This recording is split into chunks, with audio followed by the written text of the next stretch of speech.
the founding director, global executive director, is that right, of the non-proliferation policy. I'm the president of my own hair club. Given in the interest of time, I won't try to list everything else he's done, with extensive experience in government in a variety of capacities as well as in academics. Been at Hoover's, been at the American Enterprise. No. Is it? Not at age, no. Huh? Not at age, no. At Heritage, I'm sorry. Heritage. I know it all blends together for you. So Henry was available and came to us and said, I'm interested in your center and I'd like to tell you about the work that we've been doing at the NPC. And that's why he's here today. We're happy to have him. And with that, good luck. Let's see if we clap at the end. Talk in the lights a little bit. So I don't know if you saw it. First of all, let me thank the Tanner Center.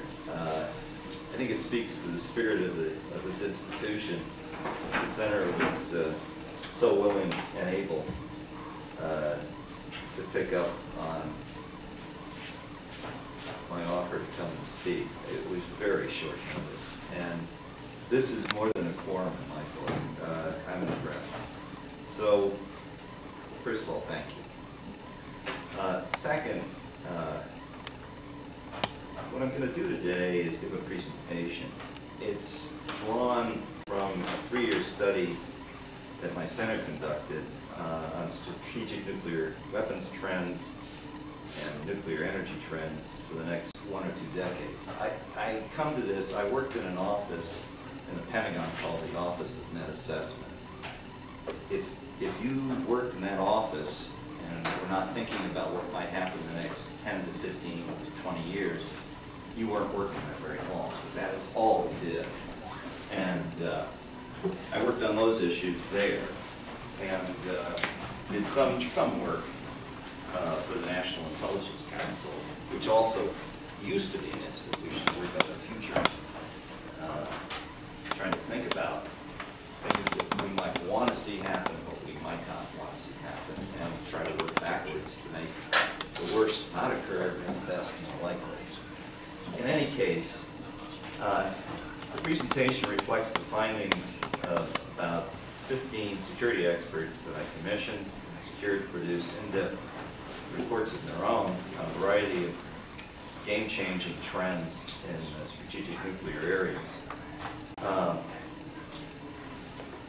Several of this overall effort's key findings have already been briefed in the last 4 months to the Defense Department, Congress, and the intelligence community. This is going to be a truncated version. I'm under severe instructions not to go for an hour as originally instructed, but more like a half hour. So we will try to keep within those limits. But it will attempt, I will attempt to go deeper than the present popular treatment of nuclear energy and nuclear weapons trends. I think that debate, as we will see, I hope, in this presentation, focuses a bit to a fault on what the U.S. and Russia have done and should do regarding nuclear weapons and weapons materials.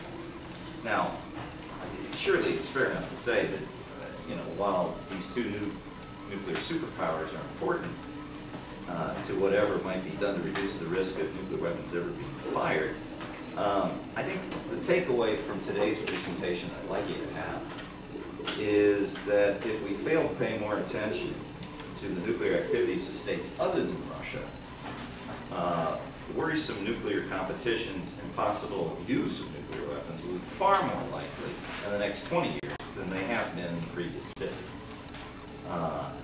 An additional takeaway would be that we need to pay more attention to these other states, and that will require us to take steps that are quite different than our current policy. This is a problem, I might add, in reaching out to state policy planning staff people who know this but can't do much about it because they're under instructions to follow orders. And it is a frustration, I might add, for people working on the lobbying campaign. because they're under instructions to don't look for controversies that haven't already, been in the press. So there's something here for anybody, no matter where they are in the political spectrum.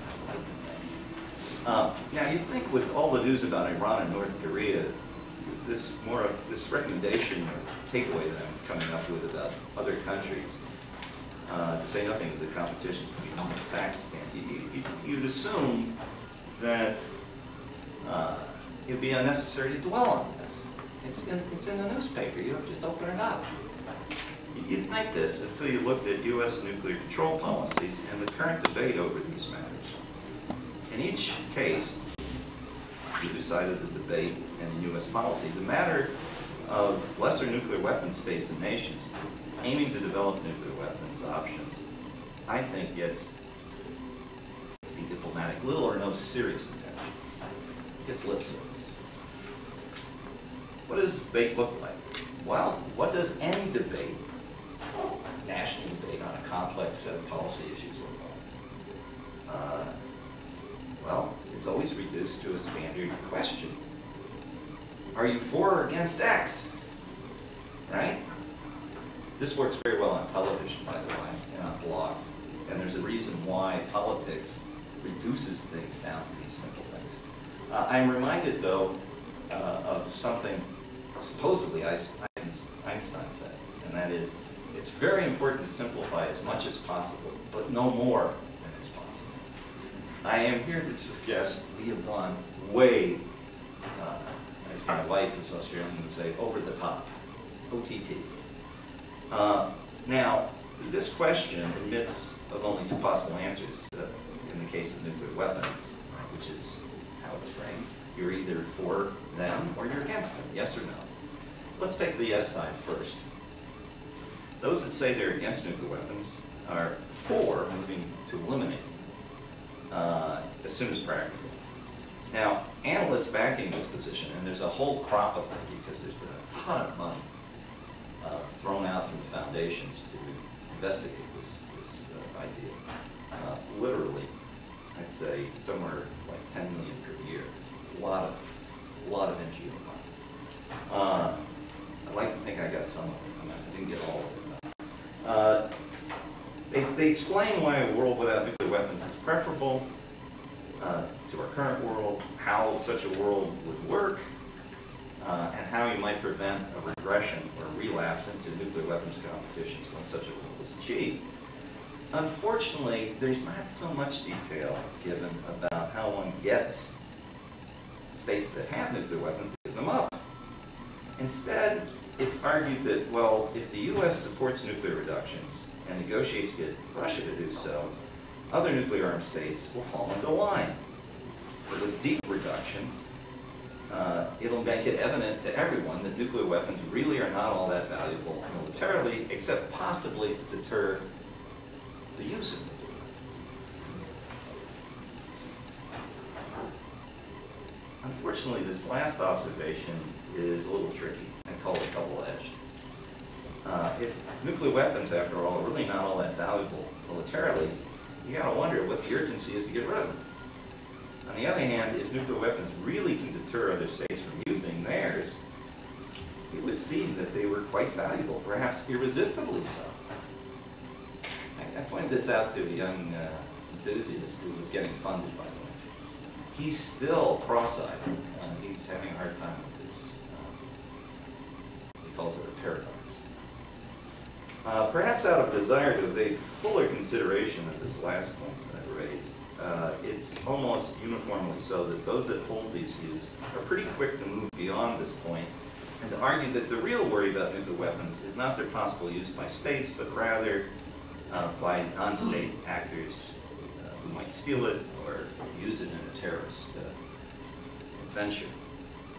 I think this argument has had incredible success, and I emphasize the word incredible.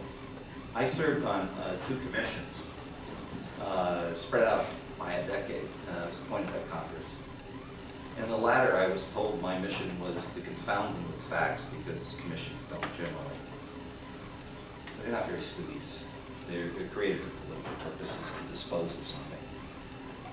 It's a very cynical view, but having done it twice, I really don't ever want to serve a third time. It just is painful. But in any case, we had someone on there who's quite famous, an academic from a very prestigious Eastern school, protecting the Pacific Party. And he was all about nuclear terrorism. He wanted to make this the centerpiece of our commission's threat assessment.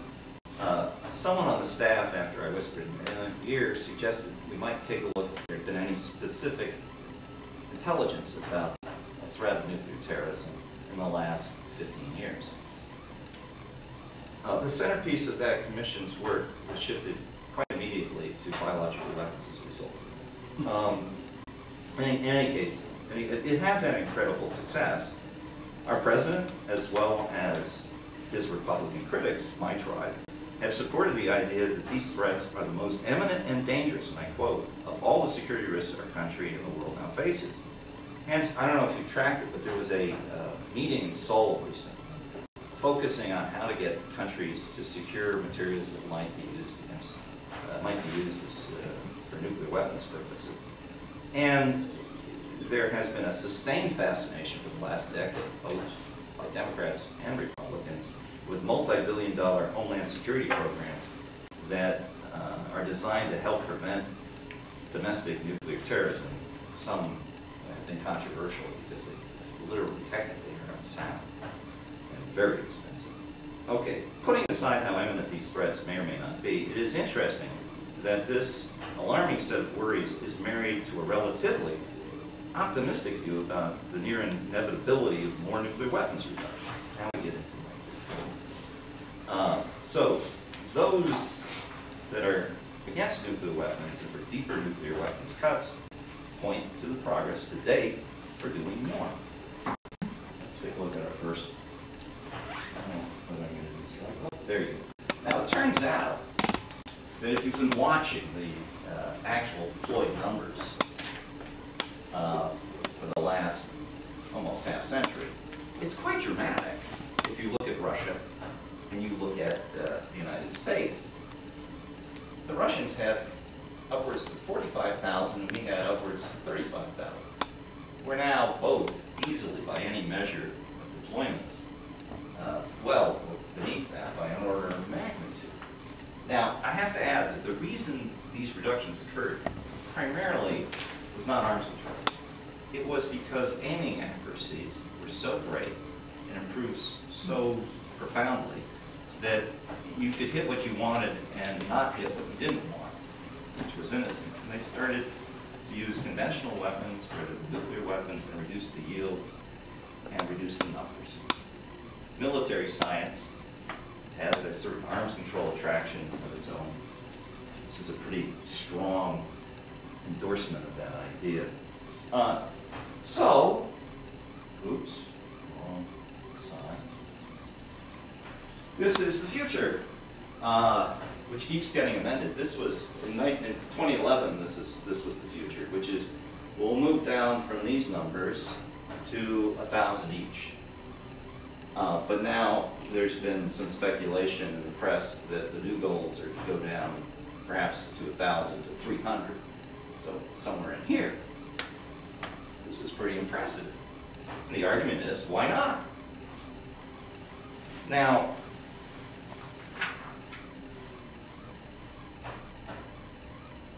there is some discussion of things related to proliferation. But it's kind of self-congratulatory. I mean, you hear, I don't know, how many times have you ever gone to, well, maybe I should put it differently.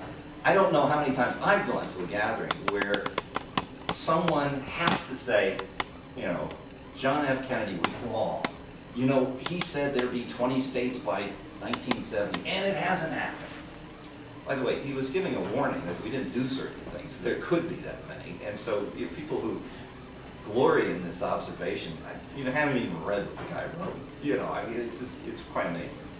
But they say that, and then they say, well, Iran and North Korea are exceptional cases, and they deserve all the carte special treatment. And really, if you take a look, it's not that bad. You got the U.S. and Russia, which have almost all the nuclear weapons, and then UK and France have a nominal amount, Pakistan and India a nominal amount, North Korea, nah, we don't even want to admit they have many, if any. And China, well, we like to think they only need 200, so we say they only have 200. And Israel, we don't talk about. So this isn't so bad, is the argument is. It's contained, and you can work this. Now, this was a chart that was developed in state policy planning under the Bush administration, but it's been embraced by the Obama administration too. This is another way of saying everything's fine, you're okay. Yeah, there are countries that have nuclear weapons, but they're either in NATO or they're non-NATO allies that we've designated by law. That's wonderful. Or, if they're not non-NATO allies, that's Pakistan and Israel, they're strategic partners. You can sense the sarcasm in my voice. India. I mean, this is a country that can't bring itself to reduce its consumption of Iranian oil, and it's a strategic partner. Well, by the way, that doesn't mean we aren't friends, but strategic partner connotes something more substantive about foreign affairs. Russia is a strategic partner, and that causes a certain amount of heartburn. China, well, at least we have the decency to say it's a stakeholder. We don't go as far as saying it's a strategic partner. By the way, it used to be a strategic partner under the Reagan administration. Anyway, the argument is, well, all of these partners really are spokes in a hub that's centered on the U.S., and everything else that might go on between them really doesn't matter. We're doing fine. We're okay. Now, this then, brings us to what's to be done. In other words, if you have all this as context, what do you conclude? What you conclude is the U.S. arms control agenda is the right one. By the way, this is the agenda, roughly. This came from the Prague speech. And if you go to state policy planning and you suggest anything that's not on this list, they say, that's fascinating, we'll take it down as for notes, but we're busy with this. Now, the problem with this, I won't get into my substantive critique of these things. I think they're overrated in some respects, particularly fissile material cutoff treaty, which does not address the civil production of weapons usable materials at all, which is a bit of a problem. Rather than get into that, let's just observe one thing. The Russians are not about to agree to another deep cut that easily. We don't know if they will, according to top advisor to the president, and I quote, for another 3 years, if then. Well, gets reelected for 3 years, that's kind of shaving it close. With regard to the comprehensive test ban of fissile material cutoff treaty, assuming you could get Congress to, back these things, you have the problem of other countries. You have North Korea, Pakistan, India, Israel, Egypt, Iran, at a minimum, at odds with these things. And they're not about to ratify. So, again, I think this suggests the takeaway direction I'm going to push this presentation, and that is that third parties, other states that either are going to get nuclear weapons or already have them besides Russia, may matter more than if we are focusing on. Now, this then brings us to the folks that look at this agenda and say, oh, that's a terrible idea. They're the ones that are for nuclear weapons, and mostly, actually, my friends. Now, why do they argue that we should be for nuclear weapons? Well, because nuclear weapons have kept the peace, they argue. Because if you push deeper cuts, it could undermine our security alliances with Japan, Turkey, and others, which in turn, they argue, would only increase the risks of war. This argument, like that of the zero crowd, has a certain appeal, but I think it too is incomplete and in its own way turns into a tin ear to the importance of nuclear reactors besides the key nuclear superpowers. So what's wrong with the argument? First, at some level, we've got to know that nuclear weapons haven't deterred wars. I mean, what was the Korean and Vietnam War? I mean, that didn't work out the way a nuclear deterrent argument would suggest. Not only that, but countries with nuclear weapons didn't really feel all that deterred in helping out pretty substantially in having aid sent to keep these countries fighting us. So, I don't know, maybe you have to adjust the argument and say, well, it prevents major wars. Now, the argument is, well, Korea was just a police event. Now, if you're a North Korean, a million of you don't live in. It's pretty major. But, you know, this is called the rough justice of analysis. You say, well, it wasn't major. Okay. So, the problem here, though, is the proof of why something didn't happen, like a major war, has got to be essentially speculative. I mean, how do you prove the causation of something that didn't happen? By the way, this is the problem with non-proliferation histories. How do you describe the history of non-proliferation? The success rate of preventing things from happening. By the way, I wrote a book trying to tackle that called Best of Intentions. All right, but there's a second bigger problem with all of this, and that is that, you know, allowing the nuclear weapons may have deterred some wars. What do you make of this observation? If they did deter, and this is desirable, would more nuclear weapons that are more advanced deter more? By the way, the answer to that, if you believe you're for nuclear weapons, is whisper, yes. So let's resume nuclear testing, but don't announce it. Let's see if we can get more of these things.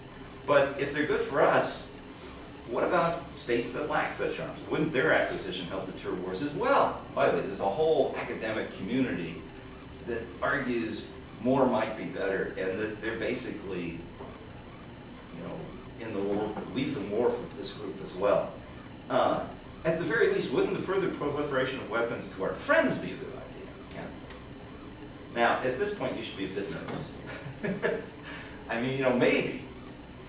But the assumption operating here is that nuclear deterrence, whatever it is, will work perfectly as it supposedly did with Russia. There are problems with that, but again, you can't prove one way or the other. And that it will work with every other new nuclear weapon state, and that the lack of nuclear weapons accidents that have resulted in actual explosions and the lack of nuclear terrorism to date, the theft that's been very significant, will continue forever. I refer to this as a problem. In the long run, this has to be a bet against the house. You might win, but the odds are really stacked against you. I mean, I think this is the reason why it pays to listen to the debate and tease some quality out of both sides. But I think in the end, there is, even in this side, a key unspoken assumption that the smaller nuclear weapons states and states eager to develop nuclear weapons like Iran are what they used to call them in the Cold War, lesser included threats. That if you can deter Russia, the largest nuclear weapons state, you're safe against all the others. And so there really is a focus, again, on Russia, even on the other side of the debate. Now, if you look backwards a half century, though, and forward 1 or 2 decades, I think it's quite likely that these lesser parties will actually grow in importance and will determine what the U.S. and Russia themselves will do or not do with regard to the nuclear arms capabilities. Let's go through these charts. Well, this was the world when a half century ago. I thought I'd just say, well, what happened 50 years ago? It turns out it's a good thing to play with, because in '61 we had the Berlin crisis in June, and there was some talk and discussion about using nuclear weapons.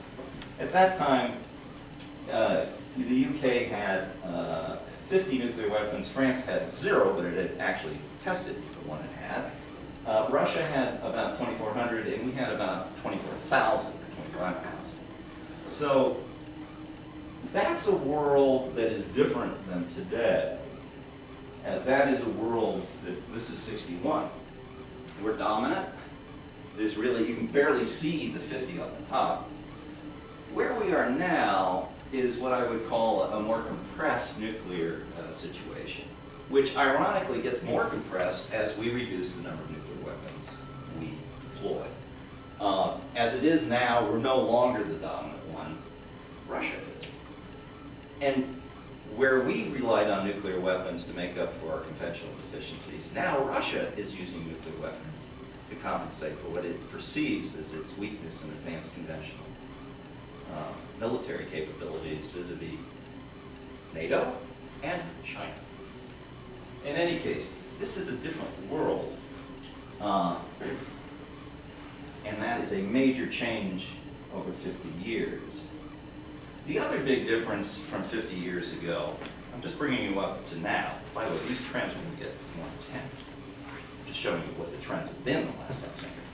You know, in 1961, the ability of a country to ramp up a larger arsenal quickly, or to break out and get nuclear weapons quickly, by exploiting civil stockpiles that hadn't been militarized, or military stockpiles that hadn't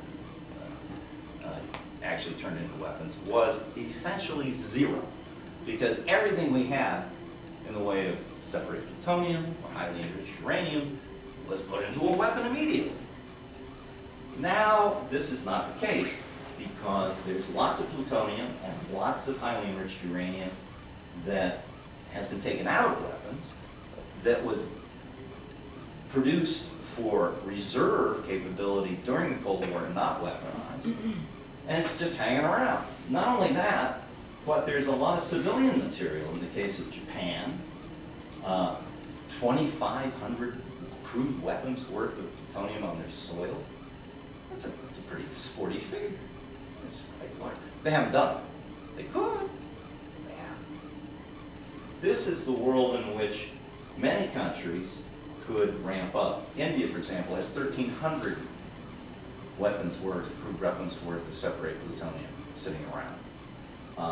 They're pointing to Pakistan saying, don't make us do it. Now, in '98, when they tested, they claimed they tested a weapon using this reactor-grade plutonium. Whether they did or didn't is less interesting than that they claimed they did. This is sort of a different world again from '61, and is a trend that will get, I think, arguably worse if nothing more is done. Then we have the matter of missiles. In 1961, the number of countries that had nuclear-capable missiles as defined, and I'm using a real low standard, the Missile Technology Control Regime. This is a effort that I had the privilege of overseeing when it had some teeth. And it covers missiles that can carry 1,000, roughly 500 kilograms, a little over 1,000 pounds, which is what you need to deliver a crude nuclear device, like a Hiroshima device, 300 kilometers. Now, in 1961, you had 2 countries that had those. That was it. 2. Now, you have 27. And on the rise, and they include cruise missiles, things which are very hard to defend against. Not that ballistic missiles are that easy to defend against. Okay, next heading. Establish nuclear civil programs. Now, why would that be of military concern? Well, it turns out Great Britain, France, the United States, Russia, India, arguably North Korea, all had their plutonium production machines initially connected to the electrical grid. Do I have to remind anyone of Iran? It's a peaceful nuclear program. These things also serve as a cover for covert activities that are definitely worrisome with regard to weapons options. So, 61, 3 countries. Now, 31. Now, lest you feel complacent that 31 is okay, because actually most of those are in the European Union, or at least in Europe, so it's not quite as bad as it sounds. Hang on. I've redacted, the World Nuclear Association is a very enthusiastic group. They like nuclear power. They come up with some stupendous number of additional states in the next 20 years that will have a large nuclear reactor. I kind of trimmed out a lot of their enthusiasm to just those states that I that I had reason to believe there was serious activity. It's still not a very nice picture. Why? Look where these states are.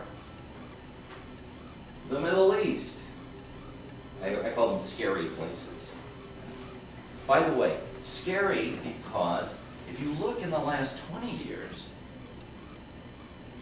or 30, how many times have large research reactors and power reactors, most of which have been safeguarded by IAEA international inspectors, been hit in a military strike? 13 times. That's before they produced anything. And it wasn't just Israel. And it wasn't just the United States. It was Iraq. And it was Iran firing at one of those reactors.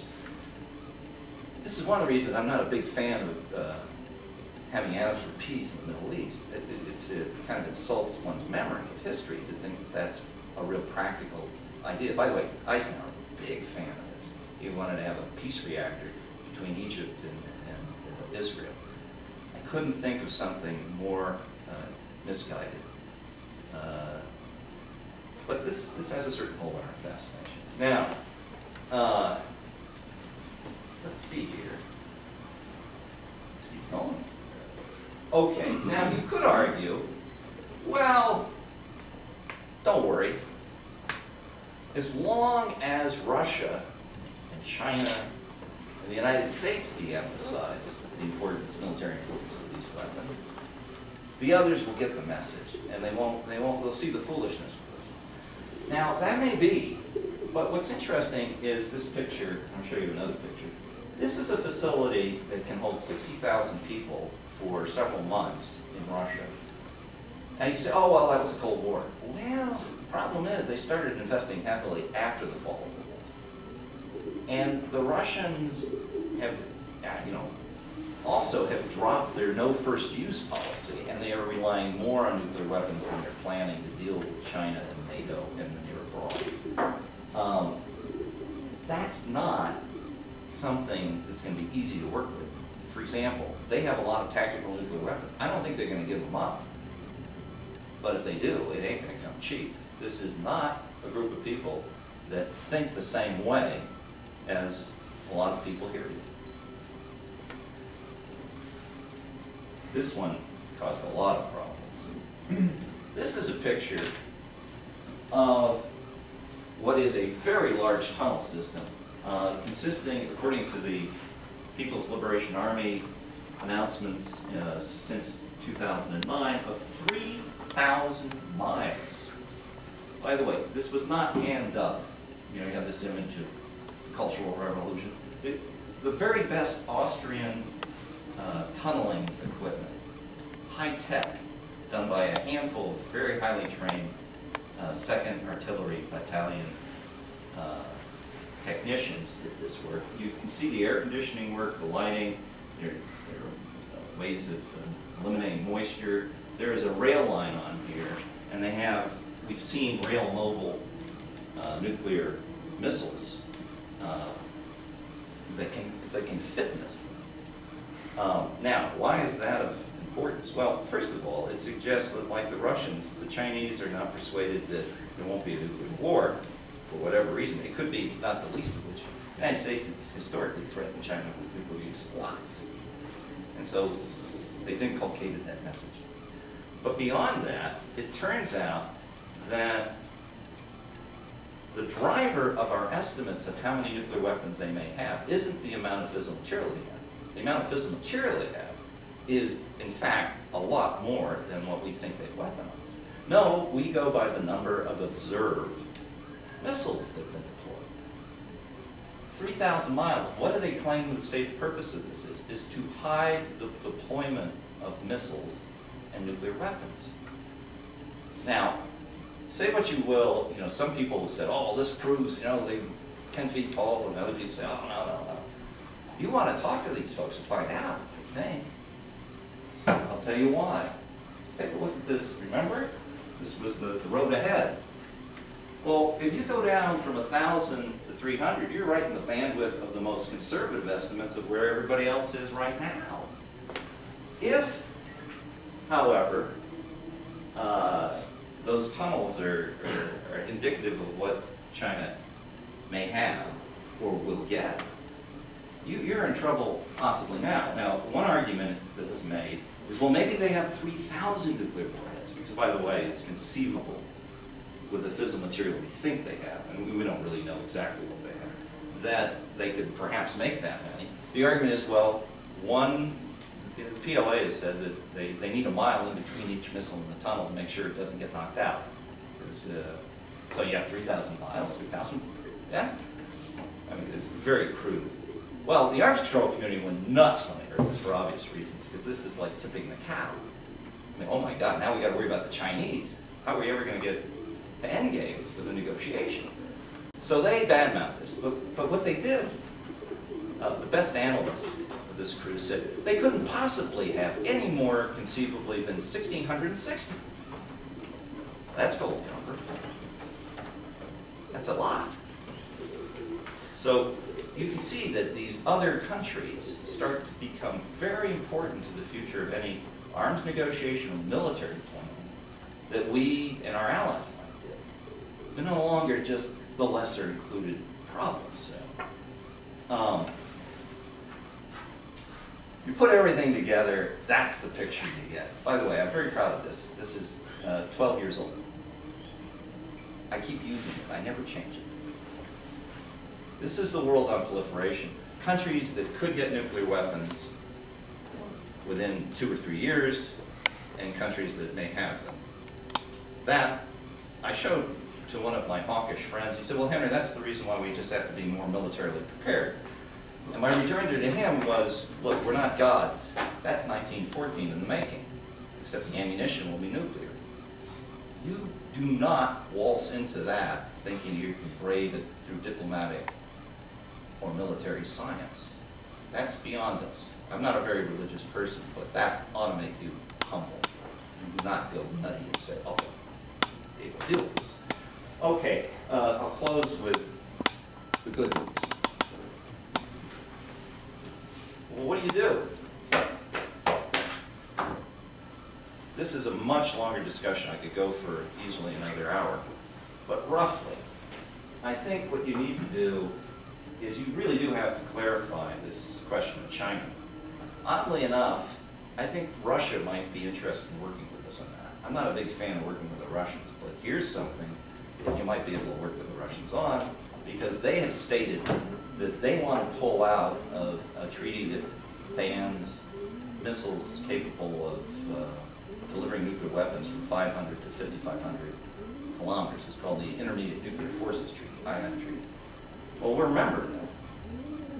They said, well, either we got to get China in, or we're going to get out. Now, I don't know about getting out, but the idea of getting China in, I like that. By the way, the U.S. Navy is very keen on this, because those missiles that China has are all capable of hitting bases in the Western Pacific, and our friends in India. If they didn't exist, it would be a safer world. But you want to get more clarity with China and without. I think in addition, when you do arms control restraints, whether they're nuclear capable missiles, which I'm kind of favorable on focusing more on than just nuclear weapons, I think we've forgotten the missiles matter. Particularly the ground launch ones that you have good command and control over, that you can use in prompt first strike. I would focus on those. In any case, when you do these things, I think you gotta start inviting or thinking about someone other than Russia. You got lots of candidates. I put their names up there: Pakistan, India, China. I don't know about North Korea. That may be straightforward. By the way, our official policy on North Korea is they don't have nuclear weapons. Literally, a briefing that said they had nuclear weapons that DOD put out had to be redacted because the State Department objected. So we don't want to admit that they have them because we want to make sure that we bring them back into a state where they don't. That, I think, is kind of a denial thing going on there. The second thing is, I think we've really got to tighten up the nuclear rules on civil exports. We've got to make sanctions automatic for violators of inspections in the NPT, country neutral. we've got to make the conditions for sale much tougher. And I would say you've got to forswear making nuclear fuel. We did this in our last agreement with the United Arab Emirates. There's a lot of controversy in Washington about whether we should stick with that deal. Oddly enough, bipartisan support to continue to do it. State Department, and therefore the administration, not sure what they want to do. Old story there. And I think the last one is we need to do more to reduce all states' access to and production of nuclear weapons usable materials. We need to be, we don't recycle and we don't make highly enriched uranium. I don't think anyone else should either. And we need to reduce our access and everyone else's access to whatever stockpiles they have, and the ways of doing this. These vectors of initiatives, if you will, are very different from what we're doing. They also suggest when you fail, what you're going to have to do militarily. It puts you in a very different position of what you focus on and why. That ends my brief. I'm afraid I went way over, but I did finish. So it could have been worse. Thank you. We have, I would say, sort of 5 minutes or so. There's another class that's coming in that are aware that we're in here, so if we could take a few. Well, have at it. Yes. I was very happy to hear you at the beginning to say that you are doing research about nuclear weapons and nuclear energy. But at the end, shouldn't we, one of the points which we, I don't see any other way. If we want to get rid of nuclear weapons, we also have to get rid of nuclear energy. Well, increasingly I'm becoming Birkenstock on this point. I tend to agree. People ask me, well, are you for or against nuclear weapons? And my answer, the standard answer, and you like this, I think, is, well, if we could disinvent nuclear energy, at least for large reactors and nuclear weapons, I would definitely think that would be worth the candle. But I wouldn't stop there, if I point out quickly. I would also, can we get rid of television?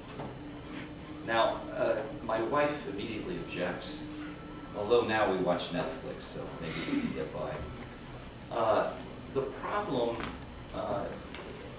is you don't get extra points for being right on these things.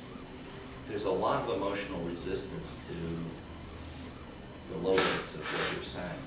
I say this as somebody who actually is serious about wanting to get rid of television and knows I'm not going to succeed. Although, by the way, I watch a lot less. What does that have to do with it? I think that's a distraction. Let's talk about nuclear energy, Well, TVs. Okay, it's not a distraction. By the way, you shouldn't assume that you're talking to someone who hasn't given it the office on this point. If you go to my website, most of the work explaining why this stuff is not good, not only for other countries, but for us, is on that website. So I'm on board. I'm just telling you, haven't exactly broken out the champagne and victory lap dance about what I'm doing. It's a hard road to hoe. I think at a minimum, the point that there are security risks with this stuff that are so great that we should not be subsidizing it when it's not economical is the least, the beginning of common sense. I'm having a hard time getting people to focus on that. But that is what we've been arguing. And by the way, if you do argue that, I think nuclear power has got a hard road to hoe, because it's very, very, very, very expensive compared to other things. So we're in final agreement. Okay. So essentially, much of this was focusing on what we used to call MAD, right? This focusing on. Well, I mean, the numbers game on having a mutually assured destruction against major nuclear states. Okay. But my question is, that's what I heard in terms of your presentations. My question is, Didn't say it. So what you heard is something that was in your mind. Okay. So let me modify that. But the real question is, what happens to the non-state actors that you mentioned at the beginning? Where in here do you not consider them an issue? I think for the moment, that's a convenient way of not focusing on what's more urgent. I'm not saying it's not important. I was once asked, well, what do you think the odds are of them being used the next 5 years? Well, I pointed out, well, you know, you can't do probabilities about events that haven't ever occurred. By the way, my friend from that Eastern school, when I said this out loud in front of other people, went nuts because he had put a number on it, which is totally criminal, illicit intellectual activity. But I think that it is more probable than it used to be, but very far out on the bell curve of things that should be attended to, because the things you need most to do to deal with that have to do with states anyway. And by focusing on the mass, you know, the ski mask operative in Peoria that's going to blow up that city, you really draw tremendous money, which is not so important, but tremendous political attention away from things that are going on in Saudi Arabia, which I can tell you 15 years from now are going to explode. And they're easy to nip in the bud now if you just give an ounce of attention. Does that, I mean, I don't want to be glib and say, oh, well, no, don't worry about it. I mean, one of my critiques of my crew, the Republican hawkish view that nuclear weapons are good, is that they go too far.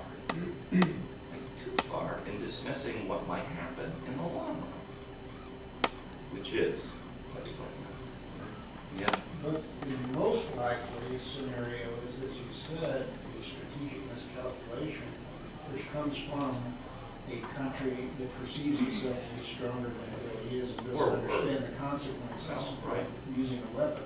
Right?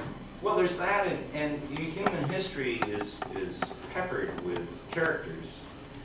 Napoleon, Hitler, you know, who are really quite ingenious at one level, but they get carried away and they don't figure things out quite so well. And so you have that problem. And I think you're right, you know, that this is faith-based policy making. I mean, you know, if you do not believe in my church, you can go to the other one that says, we're doing fine, more will be better, don't worry.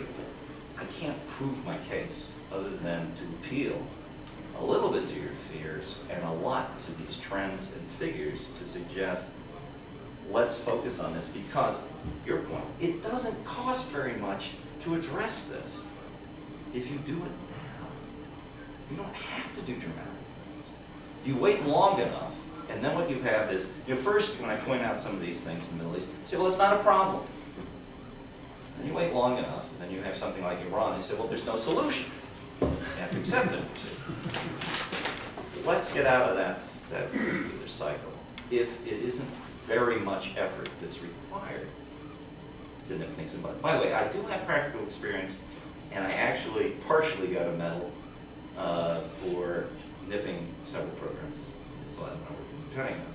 Mostly I got the award because they were going to fire me, and they found out that it wasn't true what someone said about me, so they felt guilty. They gave me a medal. But, you know, by the way, anyone who gets a medal, there's a story generally behind it. It's more interesting than what they talk about in public. But anyway, does that answer your question? You have we have a class coming in, so we were able to kind of shoehorn this in to our schedule on short notice, and I want to thank Henry for being flexible about that, and thank him for his presentation.